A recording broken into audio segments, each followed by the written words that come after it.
തേങ്ങ, ചെറുള്ളി, കാന്താരി മുളക്, ജീരകം, സ്വല്പം ജീരകം, കറിവേപ്പില, കാന്താരി മുളക്, ചെറുള്ളി അരച്ചുകൊണ്ട് വരാവേ, ചതച്ചുകൊണ്ട് വരാം. അരപ്പ് ചതച്ചുകൊണ്ട് വന്ന് അരപ്പിട്ട് കൊടുക്കാം.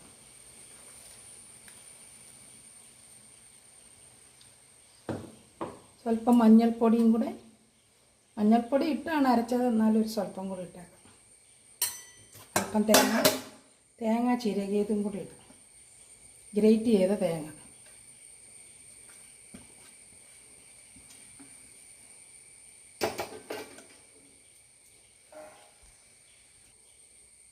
വെള്ളം ഈ മിക്സി ഒന്ന് കഴുകി ഒഴിക്കുന്നത് മാത്രമേ ഉള്ളൂ.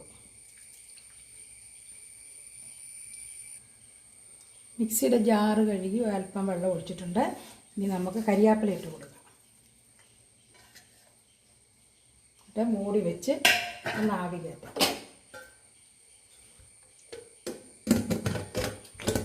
ഉപ്പിട്ട് വെന്ത ചക്കയാണ്. ഇനി ഉപ്പ് വേണമെങ്കിൽ മാത്രമേ ചേർക്കുന്നുള്ളൂ.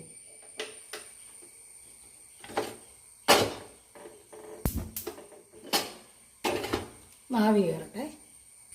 കുക്കറിൻ്റെ വെയിറ്റ് ഇല്ലാതെ ആവി കയറ്റിയിട്ട് ഓഫ് ചെയ്യുമ്പോഴത്തേക്കിന് വെയിറ്റ് അങ്ങ് വെച്ചാൽ മതി. അപ്പം കറക്റ്റ് വെന്ത് കിട്ടും. സ്റ്റീം വന്ന് നമുക്കിനി ഓഫ് ചെയ്തിട്ട് വെയിറ്റ് വെച്ചേക്കാം.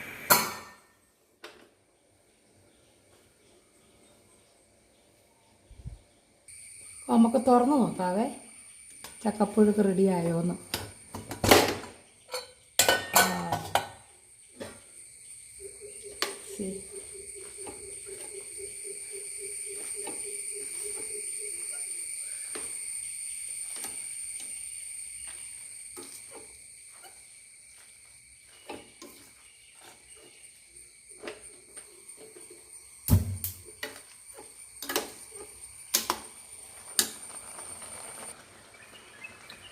ഇപ്പം വെളിച്ചെണ്ണ ഒഴിക്കാം. 2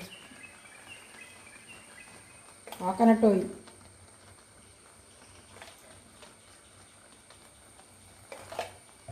അപ്പോൾ ചക്കപ്പുഴുക്ക് റെഡിയായി.